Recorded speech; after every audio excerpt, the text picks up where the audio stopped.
Hey, I'm Tanya H. Franklin, and welcome to Tricks My Dog Taught Me, a podcast for lighthearted and occasional deep conversations with family and friends, revolving around my journey as a dog mom to my little guy, Zach the Toy Poodle, which prompted me to self-publish my first book, Shit My Dog Taught Me, where I share some of my insights through poetry and weekly life lessons. So for today's guest, it's someone who doesn't just show up, but she leaves a mark. We've shared kickboxing on the mat together, pushing through heavy strength training sessions, and literally crawled through the mud together, finishing Spartan races. My goodness. Yes, she's an absolute powerhouse who made the leap from the Bronx to the heart of Philadelphia. And so I'm happy to welcome my friend and fellow Spartan, Khadija Cole. So thank you so much for joining me, Khadija. I'm so excited to just get into this conversation with you. Oh, yes. But I'm yes. happy to be here. Thank you for having Wonderful. me. Oh, absolutely. And so to kick things off, what I want to do is share week 23's poem to give you some context. And the poem, it's a limerick, so it's relatively short, and it's called Mark Your Territory. With all of the places you go, there's something essential to know. Territory is vast. Each mark, each spot you pass, if you want your presence to grow. So while this poem, it was inspired by Zach, who is always marking his territory in many places throughout the neighborhood when we go on our walks, the concept of marking our territory while expanding it is what I truly resonate with. And so I want to start with where you're from. You're from the Bronx. Yeah. And I know it has, I'm sure, a distinct energy different than Philadelphia. So I'm just wanting to know, how was it for you growing up in the Bronx, and how did that help you mark your territory before you left to come here? Well, growing up in the Bronx, I actually learned a lot of life lessons early. Work hard, go to school, and you'll get what you want. It's a different environment from Philadelphia in a sense where I grew up, everyone knew each other on that specific block. I would believe at the time it was more territorial. Like, you wouldn't go to certain blocks if you didn't know that person, or the person who's from that block would have to be with you in order for people to feel comfortable. That's one thing I remember. So it taught me to, be aware of my surroundings very early. But I also learned a lot of my work ethic that I have now in my early childhood. Like, I was always one of the top ones in my class. I've always been on top of things only because I wanted to get out. But looking back, I appreciated what the Bronx had done for me because it allowed me to become the person that I am today.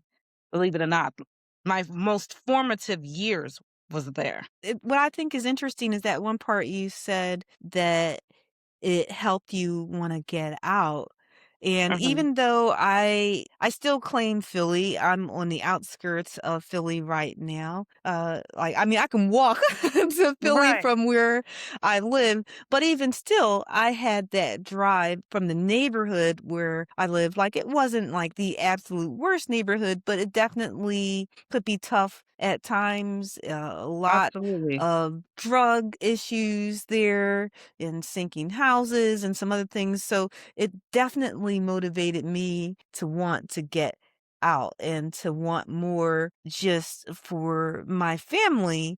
Right. And it's funny though, because I still think about the connections that I made with people in that neighborhood and how there were some good moments that I had there as well. And so I'm just wondering, like, moving cities, that's a major power move. And I realized that I don't know how long you've been in the Philadelphia area. I mean, we met through kickboxing, but I just want to know, how long have you been living in this area? August of 2026 will be 17 years since I've been in Wow. Philadelphia. I came as an Wow. 18-year-old girl. I went to Wow. Temple. Yeah. And you Yeah. didn't look well, you didn't look back and turn you still visit where you're from, but you just Visit, like, my family is still there. yeah. My mom goes Yeah. to school there, my aunt, Mhm. my grandfather, my cousins, they're all still there. So Mhm. I would still go back, but it's just not a place I would move back to, Yeah. Yeah. you know? Okay, I I got love my that. city, Yeah. don't get me wrong, I love my city, but I wouldn't move back. First off, it's too Mhm. expensive, Yeah. you know? Philadelphia made life easier in a sense where the cost of living is nowhere near where New York is. Funnily enough, Mm. my current job is in New York, but they allowed me to work remotely from Philly. Mhm. So, That's good, that's good. I mean, I think that, uh, 17 years, that's a good amount of time, but at mhm. the same time, I'm wondering when if you remember, I think as a college student, that's different. But when you decided, okay, I'm going to be here even once I graduate college, I'm just wondering what was the hardest part about claiming your space in a place like Philadelphia? To say it was a culture shock was an understatement. I had never seen a city love their sports team so much. And it ties back to your question because the transition from the Bronx to Philly was completely different. In between, I lived in a little town called Burnville, which was 20 minutes outside of Reading because my parents wanted to move us from the Bronx. And I just stayed there for like 5 years for high school, like junior high, high school. So it didn't really do much for me. It did calm me down a little bit. But then I Mhm, moved to Philly and then I realized, oh, dang, I thought the Bronx was bad, but this place is crazy. I learned to use the slangs and like I had students making fun of me trying to learn the slangs and because under the umbrella of African American vernacular English, I realize every city has their own lingo within the umbrella. So I learned what a John I had to I said in order for me to survive this place, I have to learn the lingo or else it was hard because people would see me and they will instantly know that I'm not from here. As soon as I open my mouth, you're not from here. It's just like, dang, give me a chance. But I learned over time that there are similarities mhm, between New York and Philly. I know we're rivals when it comes to the sports thing. Um, I had to deal with Eagles fans in the beginning. Hard, but I got love. I will say this, Tanya. Philly has a special place in my heart because this is where I spent my entire adult life. mm, I still go back to the Bronx, but I'm like, I'm okay here. Like, this may not be my home, but I can make it my home. mhm, And that's where the transition from going from the Bronx to Philly like happened because I can afford the cost of living. I can afford to live here. I can afford to do all the things. I would not have been able to meet you in kickboxing or start my fitness journey because fun fact, I wanted to do track and field in high school, but I couldn't do it. We didn't have mm, the means to provide for me to do those things. So doing kickboxing and doing Spartan and doing it fulfilled an inner child wound that I can say I could finally put that dream to bed because I can do it, just not professionally. mhm. Philly helped me do that.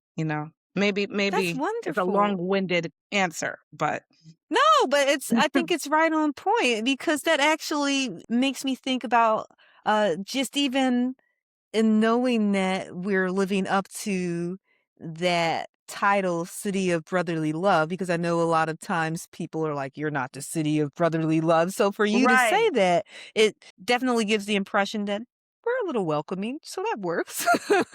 right. So, And um, yeah. Temple had made the transition fairly easy because you met people from all walks of life. Like my Mhm. roommate my freshman year was a is Russian American, but she was a Philly girl. So she did help me transition, which is crazy. You wouldn't even think like, a white girl helped me transition, but she did. That's the beauty of culture. I always said Philly is a very colorful city. When take away all the craziness that happens here, craziness happens everywhere, but like very earthy, very welcoming, not as territorial. Like I truly enjoy my time here. Like I never felt like, damn, I want to move back to New York. I miss New Hmm. York.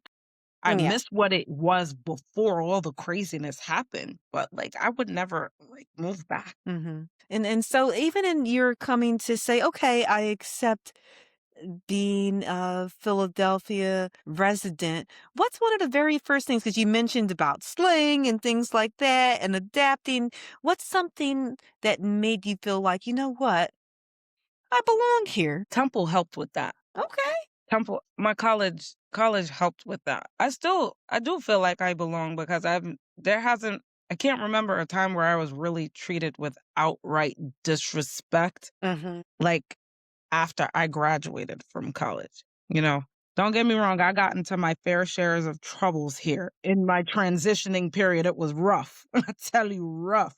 But once I got over the hump, I realized I didn't really do well with change Hmm. because every time things did change, it ch it happened at a time where I wasn't ready or I didn't want it to happen, but I had to get ready and I had no choice but to get ready. But once I was comfortable with change, like everything just fell into place. And I like, you bringing it up. It makes me think about, I definitely have struggles when it comes to change. I like everything to be a certain way. And so in making that association with territory, I'm even the type of person who I like to sit in the same seat when Right. I Right. go into a room. Even when we have faculty meetings, I like to sit in the same seat. And it's not Absolutely. that I am unable to adapt. It's just if you ask me if I prefer change, more than likely I'm going to say, well, I don't necessarily prefer change. I will, however, accept it. And I think that that's probably because of this idea of there being this territory that maybe I'm not ready to explore or I'm not willing to Right. explore. And I think about even like with us doing Spartan races or doing strength training or anything like that. I'm just wondering, those are new territories for us, but outside of fitness, maybe it's something creative or professional. Has there ever been a territory where you said, you know what? I don't know if I am ready to put my mark on this quite yet. To be quite honest, it was the Spartan race that we did in the Ah, Poconos, yeah, yeah. where you convinced me to do the super, and I said, "I don't know if I'm built for that.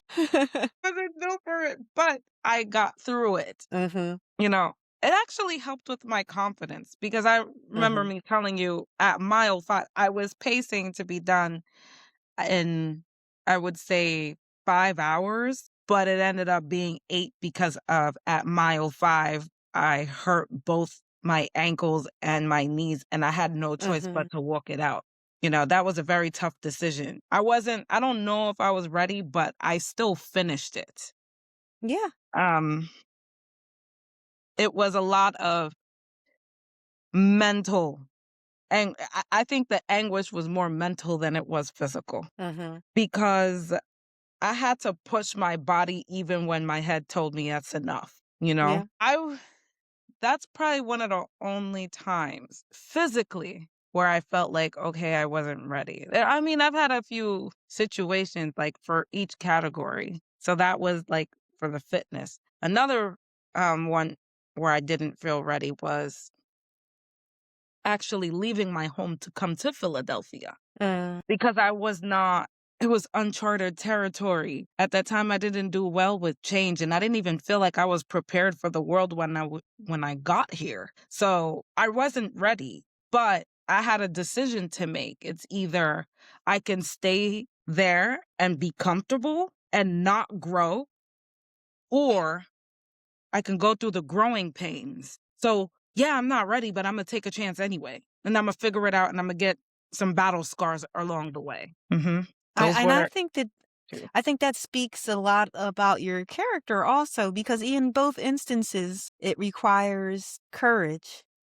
And sometimes it requires us to get out of our heads and to say, you know what? I'm not going to allow, especially if it's negative self talk, to convince me not to do something. That we have to channel that inner voice that's motivating us and encouraging us and saying, yes, I might not like change, but exactly what you said. If I want to grow, I got to get out there. I got to do this, you know? Absolutely. I mean, absolutely. And I think a lot of times we don't necessarily give ourselves credit when we're growing and when we're accepting the change. Like in my poem, I say territory is vast and it's a part of life right now that I think sometimes we might get to the point where we may feel too comfortable because hmm we don't want to experience change. And so I'm wondering, how do you plan to push into that vast unmarked area for yourself, whether it's something that you've done in the past, or maybe you're even looking in the future and you're like, you know what? I need to make some moves. I need to expand my horizons. It starts with the mindset. Like, I like to make a pros and cons list, because I could be rather impulsive. I just jump in and then just figure it out later. And I realize as an adult, you can't just jump into everything. You gotta plan. I start with the mindset of, okay, if I do this, what's the end goal here? And if it's a positive end goal, then yeah, I'll go for it. But you don't know if it's positive or negative until you try it. You right? So we're always anticipating, okay, if I do this, I could be rewarded, but sometimes you're not going to be rewarded even when you jump um into a situation, you figure it out. Okay, great. You got some battle scars, but you didn't like the outcome. But there's a lesson. There's a lesson that we learn. It's not necessarily a mistake, just lessons to be learned. So I think, like, okay, why not me? Instead of saying, why, God, why me? Why not me? Obviously there's meaning to me doing it. So I assess when I assess the situation, I already know it's going to be hard. I prepare for the worst possible outcome so that when the worst possible outcome does happen, I'm not broken. That's how I look at it. I like that. I think a lot of times we may not necessarily prepare. And sometimes I will say I'm guilty of being over prepared. And what I mean by that is I get in my head so much about what if scenarios that I have potentially wasted a lot of time that I could have been acting on what it is that I want to do. So for me, I try to find that balance where Right. I'm not investing myself to the point where I'm stalling where Right. I could be proactive. But at the same time, I'm still making sure I think through my actions and that I'm not impulsive to the point where it's going to be detrimental in the end, Right. you know? Right. And Yeah. I have to work Uh, on the impulsive part because sometimes I don't think through it.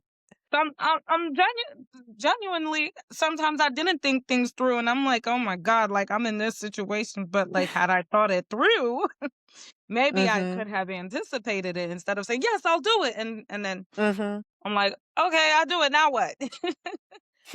But over preparing to me means you're trying to anticipate every possible outcome, which is great. The more you're prepared, the less time you spend worrying. It's just to me, okay, in situations where I felt like I did prepare for everything and the outcome did not come out the way, it's just like, dang, I prepared all of this. I still wasn't expecting it. Life throws curveballs. Yes. So even Yes. within our preparation, it's like that's where the mindset comes in. Okay, I did not prepare for this. I did not anticipate this. So let me see what I can do and I can learn from it. Yeah, I think a big Like part is always what can I learn from it? Yes. right. It's like, for example, I'm an accountant. I like to refer to last year's work papers as a guide to prepare this year's work papers. But sometimes last year's work papers are not applicable because there are curveballs, Mhm. i.e., COVID was a curveball. you know? How do A you big prepare one. for that? How do you prepare for that? You don't. It happens and then you learn from it. You can have responses, you can adapt, but like you can never really anticipate what's gonna happen sometimes. It's nice to prepare, but it's also like God has a funny way. I don't know what your belief system is, but God has a real funny way of saying, "Oh, this is what you have written for your life. Well, here's my plan for yours." Mhm. You know? Mhm. I just Yes. I'm living testimony. I never once thought I'd be here in Philadelphia 17 years later. I thought I'd be somewhere else, but I don't have any regrets. I And didn't that's think I was I gonna mean, and be an that's good. accountant. No. Just yes, prepare for the plan for the best, prepare for the worst. I'm not sure if you listen to his last name is Goggins, David Goggins. Oh, yes. Yes, I Yes. know. Yes, exactly who you're talking There about. Yes. Yeah, when I go through some of the toughest sets, I have to go back and I have to listen to him. And there's this one particular segment where he says he builds calluses in his brain Mm. so that when the worst does happen, it doesn't really affect him as much. And I try to live by that, you know? As I've mentioned earlier, I try to do the best, but I will get emotional. Don't get me wrong, I'm gonna get emotional. I'm gonna cry about it. I may hyperventilate about it, but I'm gonna get through it. And that's what I tell myself all the time. And I mean, I think that that's a big part of it is what we tell ourselves in order to keep moving forward and growing. I mean, I even mentioned in the poem that this idea of marking each spot you pass, like you're talking about reflecting back. And that callus is actually a buildup of that. If you want your presence to grow, you got to work Hmm. hard at it. There's going to be some things that may happen along the way that you may say, this is really a major challenge. But at the same Absolutely. time, it can be something that's rewarding in the end. And I'm just wondering, like, since you've been in Philly for, you said 17 years, coming up Almost in 17. August. So Yes. have you seen your own presence or confidence grow as you've expanded your horizons here? Absolutely. I feel like if you know how to be fine in Philadelphia, you can be fine anywhere. Hmm. If I you think people would can say that grow about New York. If you could grow, I got the best of both worlds. I grew up in New York, so um, I was able to go somewhere else and be fine. Hmm. But me growing up in New York and living there and then leaving and then coming to Philly and then live and in between them living in a little town, I dealt with culture shock. Well, like it doesn't really bother me anymore because I know how to transition.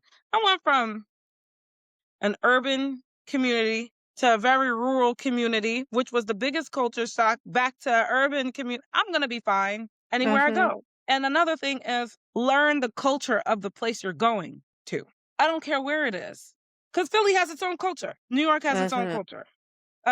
If you go to another city, they have a specific culture. Learn the culture, learn the territory, get a map if you have to. We used to do map quest.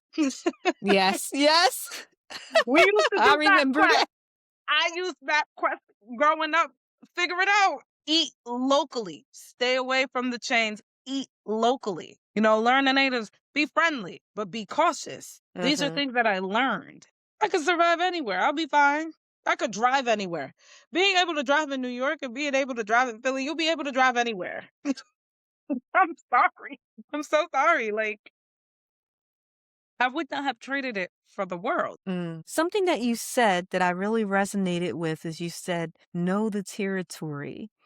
And even making that reference to MapQuest in jest, I think that that's so big, however. And even though it's something that I would think would register with most people, I think a lot of times we don't invest ourselves in knowing the territory. And the territory could be an actual place, like we said, it could be the Bronx or it could be Philly, but the territory could just even be the blueprint or the map that you have for what it is that you're trying to achieve and how you're going to get there in life. If we don't map it out, if we don't think about what pitfalls might happen along the way, or, oh, wait a minute, there's this road that I could take instead of this one, Right. then it's going to be a difficult trip. And I think part of the Absolutely. territory is not just even the lay of the land, but as you mentioned, like the people. And a lot of times we don't always acknowledge that. And so that's actually one of the reasons that I started doing this podcast, is to have that opportunity to speak with those who I consider to be my people, who maybe we're all busy in life and we don't have that opportunity to say, you know what?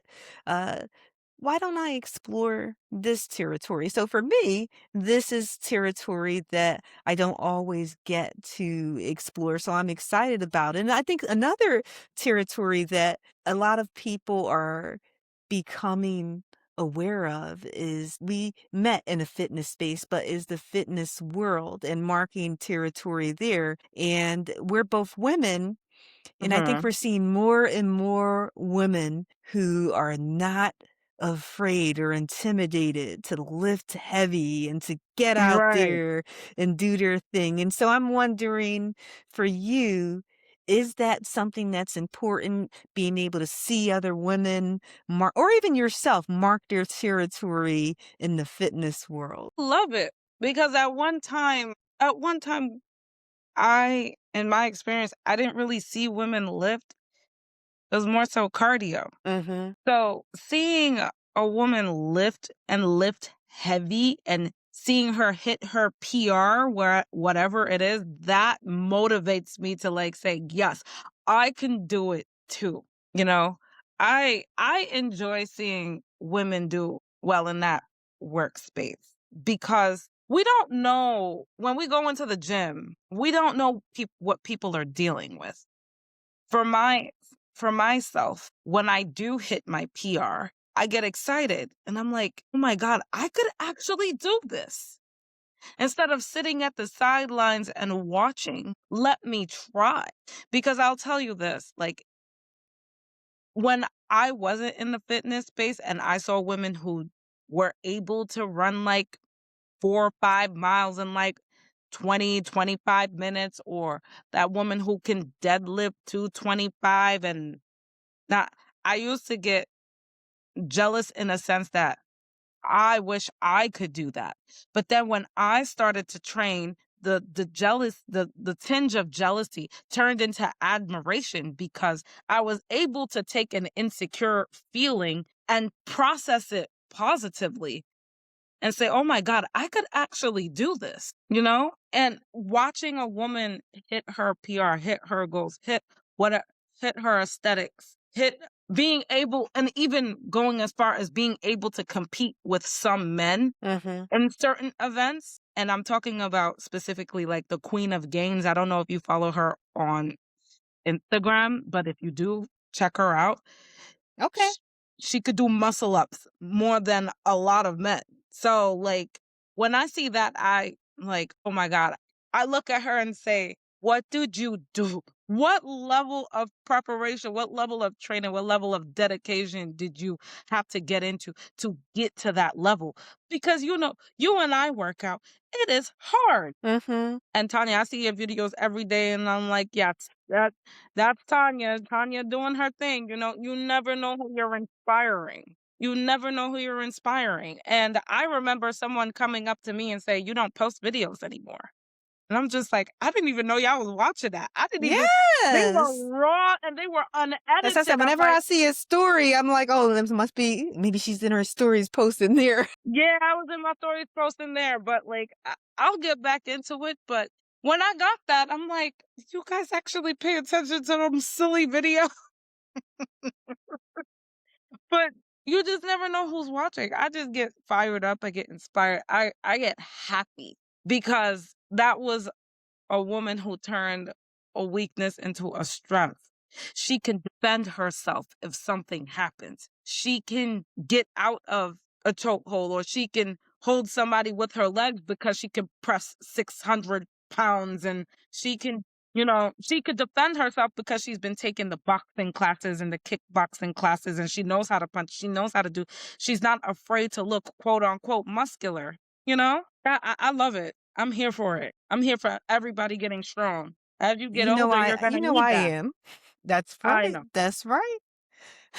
And even just something that you said, it made me think about when you mentioned reels, how especially I would say more so on TikTok for me than Instagram is that I interact with so many people who I've never necessarily met in person, yet we have some commonality when it comes to fitness and being able to cheer other people on. In some instances, they are females like me. And even if they're not, just that idea of having that space in that territory where I can encourage other people and perhaps they encourage me. And like you were mentioning, the inspirational side of things too. Every once in a while, I'll see someone who is posting something. I'm like, wow, that's amazing. And I may even comment under there and tell them that's amazing. Or there was this one time where a person was just taking a walk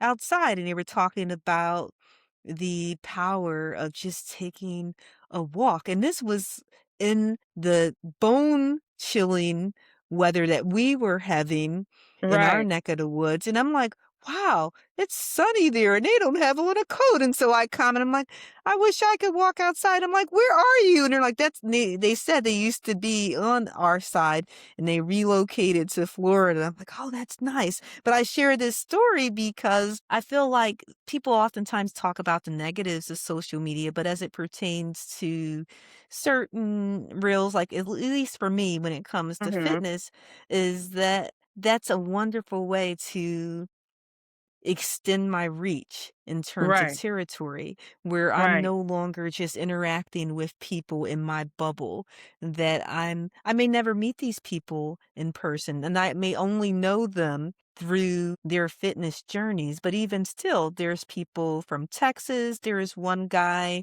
who's from Haiti who posts and I follow him. And I'm like, wow, this is really cool that it gives me an opportunity to expand my territory and still be where I am, but be able to interact with other people. And my hope is to possibly inspire others as they inspire me too. And so that's Mhm. something that I'm always looking at. That I think the idea of marking territory as it pertains to the dog marking its territory, one of the reasons they do that is to send messages Right. and send these messages for your dog friends who might come by later.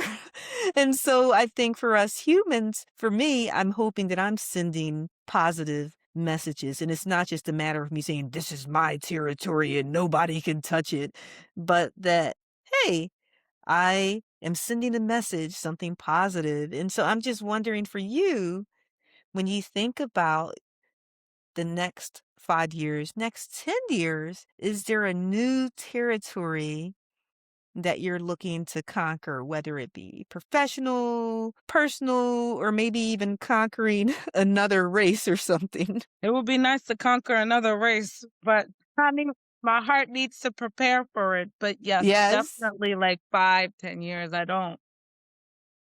I don't see myself staying in one place. I'm not sure what I would like to do because you know, professionally I'm in corporate America and it could get really taxing and really draining a lot of times. I don't want to spend my life in a situation where I can't thrive because I'm constantly working. Definitely looking to expand. I want to definitely get into more races in the future. That's one. Looking to transition out of corporate America at some point. I'm not sure how, but I'll come up with something. Mhm. And maybe, who knows, getting a bigger house, maybe starting a family. Mhm. I hit 35 and I realized that I spent 12, 13 years of my life just working, working. And the only thing that brought me joy is fitness, but I can expand that. We all as human beings should be expanding. It doesn't matter if you're turning 60. Like I watched the woman I love the most, my mother, transition later in life. My mom's in nursing school. She's 59. Awesome. She decided to, after I graduated from college, she decided to go back to school and get her GED and then get into nursing. I watched her go from like CNA to getting ready for college preparatory to finally getting her GED, which, she had to do high school all over again in the US. And then now she should be done by December. That's awesome. If she can do it, then what am I complaining about? Hmm. So for me, who came from an immigrant background because I'm first generation American, my parents left their home country, come to the US. So transitioning is not a thing for us because we already had to do it. We left home and make a new home. Home is where the heart is. I know that sounds Hmm. cliche, but it's true. It is. It is. And I mean, I say this just even from my own experience of looking at not even just where I grew up and where I am right now, but just even my family. I think a lot of times that's part of home as well, Hmm. and friends and people who I connect with. And my second home, one of those being the gym.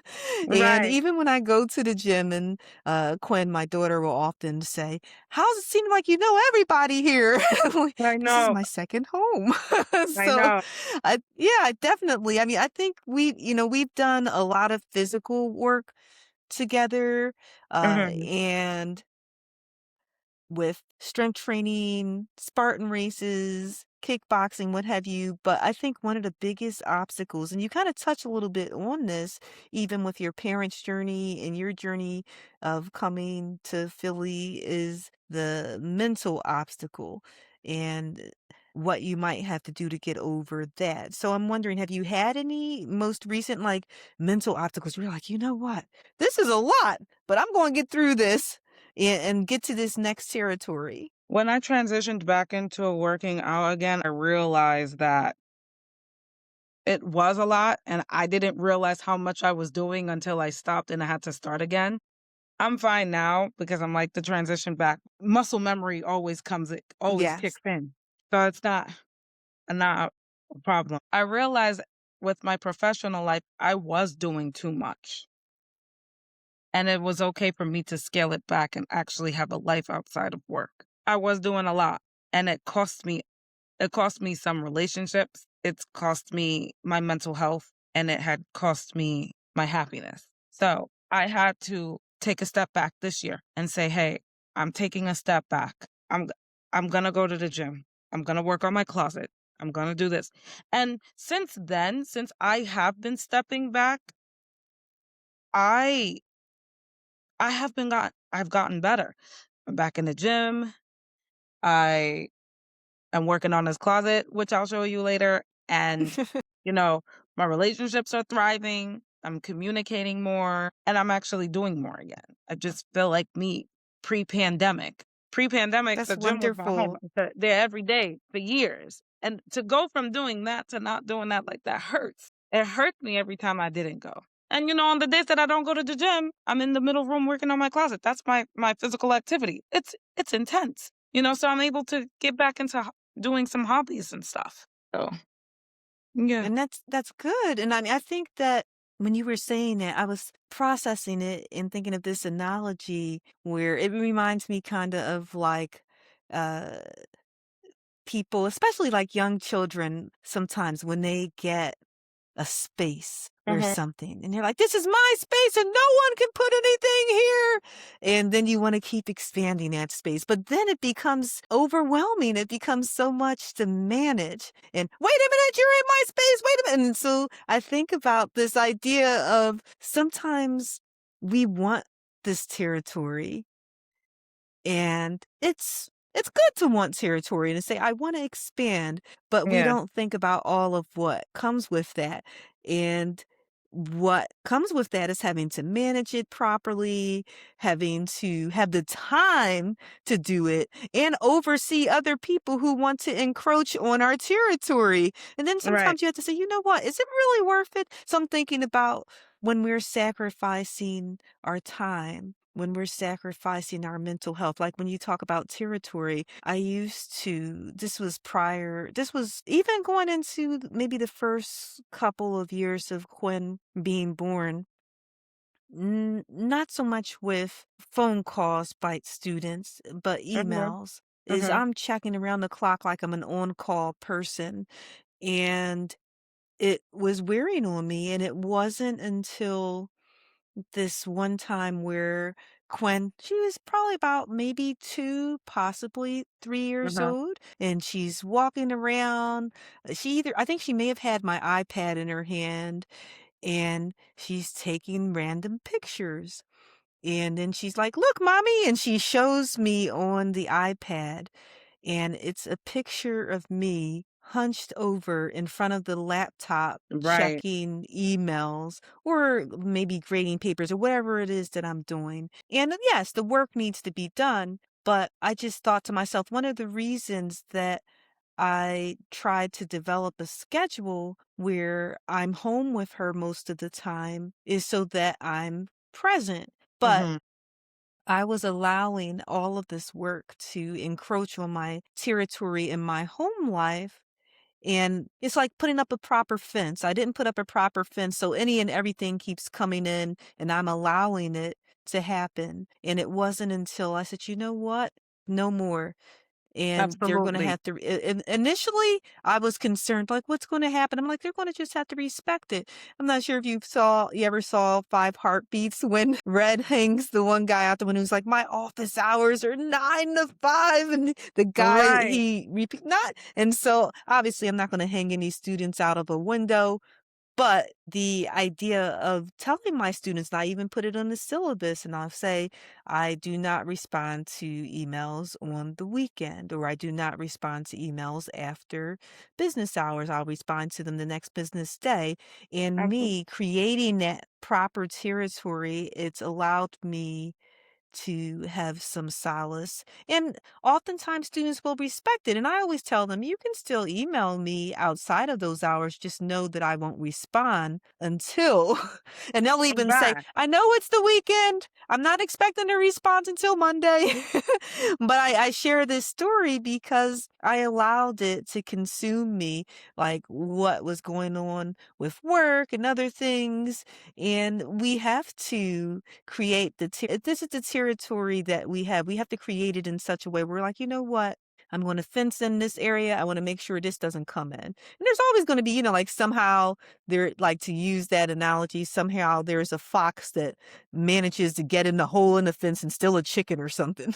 There's always gonna be Right, something that happens, but at the same time, if it's our territory, it's up to us to protect it, as we're right. expanding it. Mhm. Absolutely. I had to learn boundaries. 2025 was very difficult for me.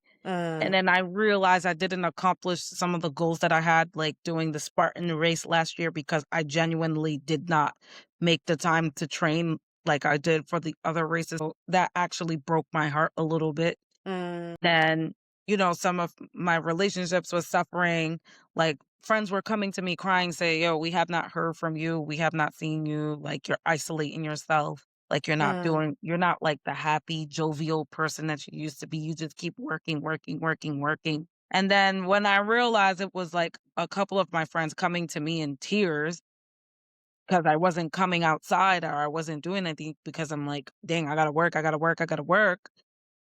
Realize I was doing myself a disservice. Okay, yes, I get the paycheck every 2 weeks, but, like, at what cost? mhm, So I started putting my foot down, and it came up in my physical health too when I went to go get my mm, physical done. They're like, "Oh, you gained so much weight. Oh, your calcium levels are too high. Your cholesterol is too high, this and that." And I looked at it and I said, "I have to do something." I didn't mm, realize that until my physical health got affected, my mental, my relationships, everything. I said, "You know what? This year, I'm logging off at 6:30. I don't care what anybody got to say. Unless if it's absolutely urgent and it has to go out, which, I stayed later for that. I'm not mhm, I'm not sacrificing myself. I've pushed back on my boss. I've been very vocal about my time. I've been getting off. I've been trying to do more with my friends. I've been trying getting back into working out and getting back into some of my hobbies because nothing was getting done because all I was doing was work, work, work, work, work, work, work, work, work, work, work, work, work, work. Like It's not worth it. And, you know, as Black women, we want to be, we're looked at as the savior, the therapist, the end all be all, the, okay, you're overperforming and you're doing this and you're doing that. And they love you for it, but they love being able to exploit you. I don't want to be Mm. exploited anymore. I got to save myself. So when you say mark your territory, yeah, I'm boundary. I'm leaving at 6:30. I want to go run, or I have errands to run, or I'm going to go hang with my boyfriend, or I'm going to go meet up with my friends. Or I'm going to meet up with Mm-hmm. my family. I'm going to go work out. I'm going to work on my hobbies. I'm going to do, you know, and I've been better ever since. Listen, put your foot down. When it mark your territory to me is me. Put your Mm-hmm. foot down. Put your foot down. Yes, yes. And I'm Like the little glad that kid. things have gotten better. Yes. Like the little kid you said, mine, this is my, Mm-hmm. yes, do, it's okay. You know, it's okay to be a little selfish with self-awareness. With Yes. self-awareness. It's okay to be a little selfish. It's okay for you to get the me time. It's okay for you. And I admire you so much because in spite of you being, you know, married, kid, responsibilities, you're able to do it. You say no matter what, I'm getting that workout in. Whether I go run that 5K, 10K, 15K, 20K, or I'm going to go to the gym or I'm going to do this, and you have a you time and you don't let anybody interfere with it. I love that the most, and I feel like everyone should follow that. Like, even though I got a boyfriend here, I tell him I'm going to the gym. He'd be like, all right, fine. He ended up getting himself some basketball shoes, so we may end up going to the gym together, you know? So Nice. you can't, because I dealt with people who interfered with the gym regimen. It's not good. Mark your territory, put your foot down, don't let people cross your boundaries, and you say, okay, I'm on a schedule. This is what I have to do.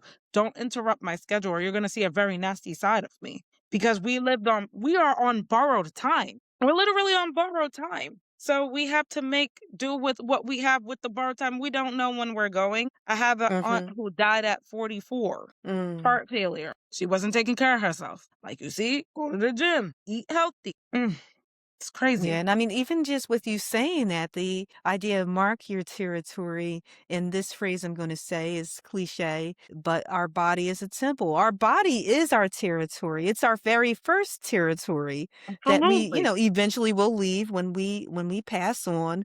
But even still, we don't always know what's going on within that Right. territory. So that's one of the reasons that I try to take good care of myself because, yeah, I can tell if something's happening with my skin on the outside, or even if I'm like, oh, maybe I'm under stress and I notice, oh, my hair is not doing what it usually does, or it's shedding or Right. whatever. But there's times when we don't necessarily know what's going on inside of our territory.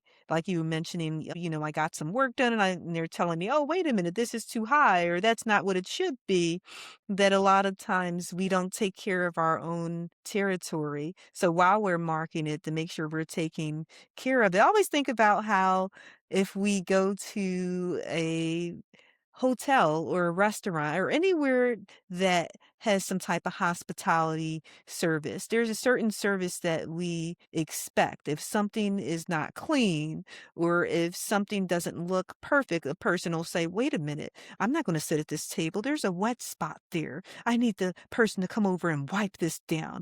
Or wait a minute, the bathroom wasn't as clean as it should be. And I'm not saying that it's gross, but maybe there was something that was out of place. And we're able to nitpick when we go to someone else's territory. But when it comes to our own territory, I think it's important for us to, I won't say nitpick, but us to be mindful and ask ourselves, Right. okay, what's my territory looking like here?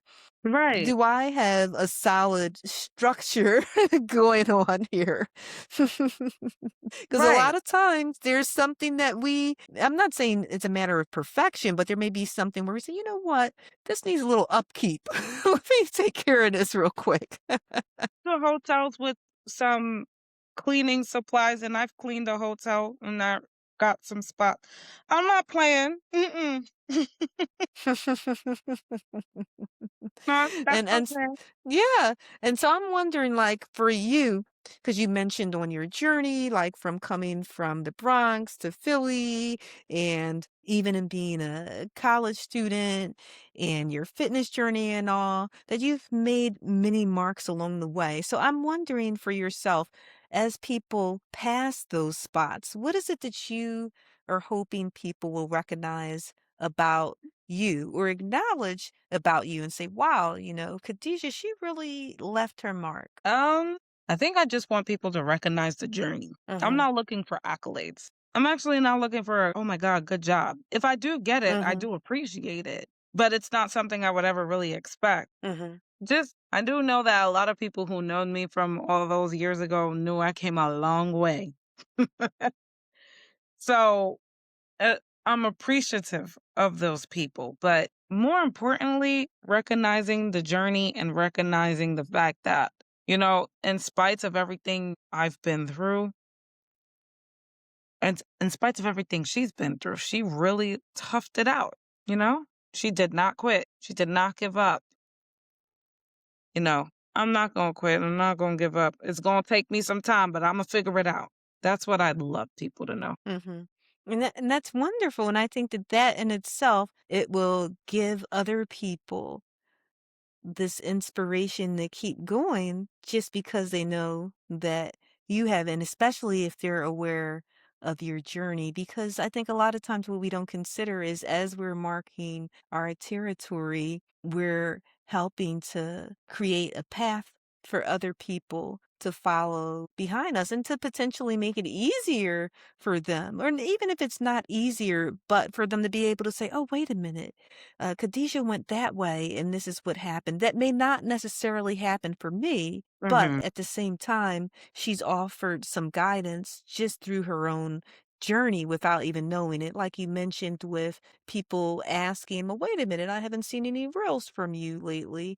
That your intention may not be to receive accolades, but at the same time, there are people who are watching and who may be inspired, who may say, wow, I think I will try this because Khadijah tried it and she was able to make a way. And I think I can make a way just like her. So I think that's something that you should want to acknowledge as well, even if you're not looking for the accolades, how many people behind you or even beside you are like, oh, I don't know if I can make it. And they're like, well, dang, Khadijah's still going. I guess I I can try. know. I know, I know. I realized that after I crossed that finish line at the Spartan race that even though I was one of the last ones done, there were people still waiting saying, "Yay, man, you may be one of the last ones, but you finished." And Yes. I remember sitting there as one guy was looking at my ankle and they saw how purple both ankles were.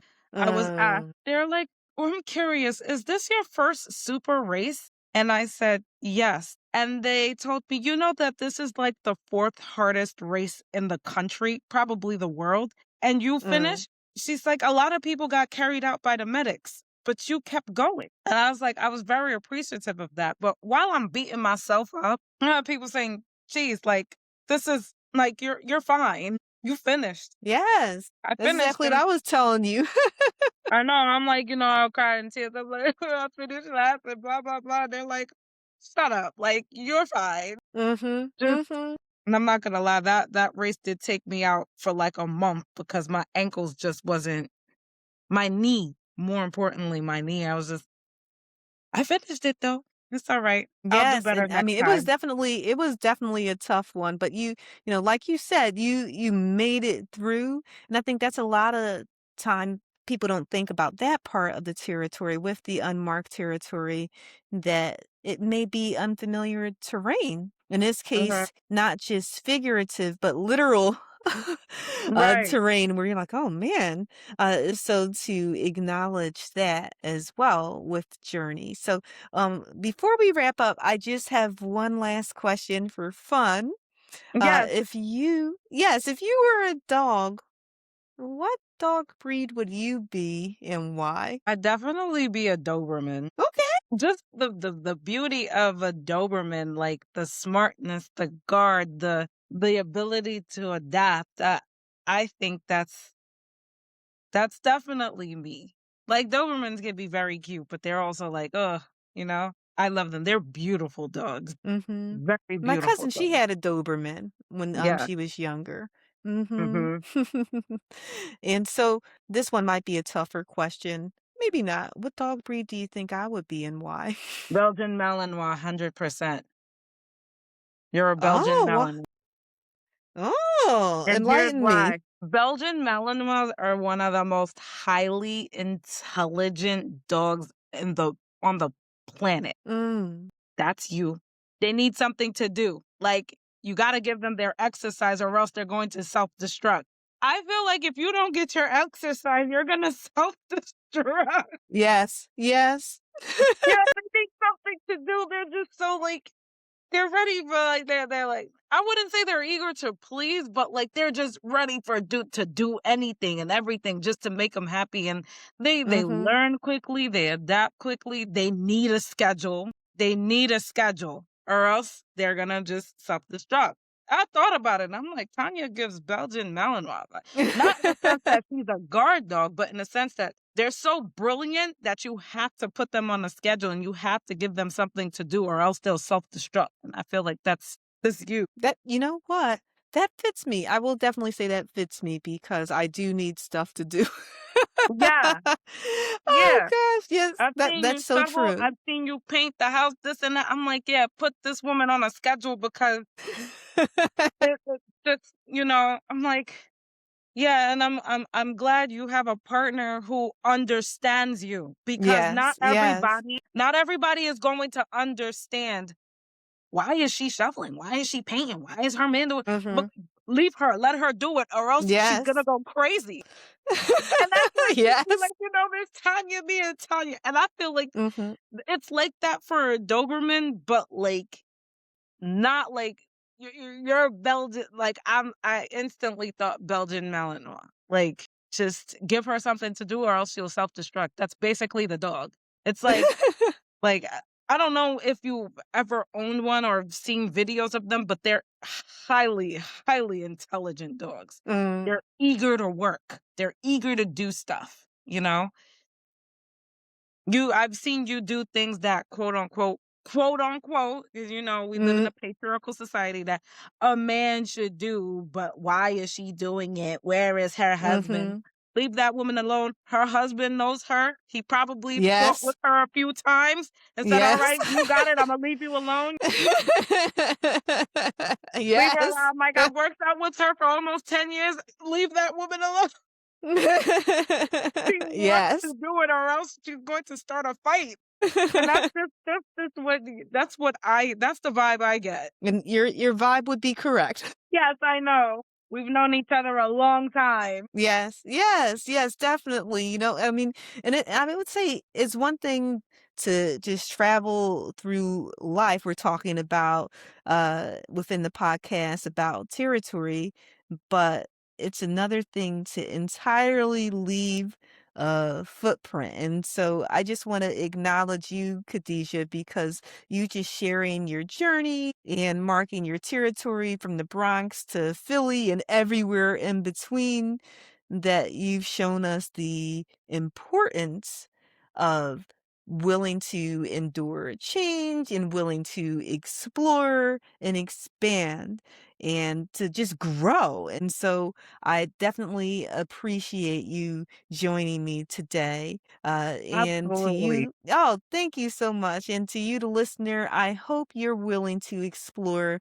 places you've never gone before, whether it's physically, mentally, or emotionally. And if my podcast has reached your territory, please share this episode with your friends and family. And also follow me on Instagram, Facebook, and TikTok at Tricks My Dog Taught I'm Me. sure I follow that page. Until Yes, yes. And until next time, when I get into week 24's poem Sniffing Out Messages, here's a lesson from my little guy, Zach the Toy Poodle, who knows all about marking territory. This territory is fleetingly yours. Broaden your scope and seize the opportunities. Take care, and I will see you next week.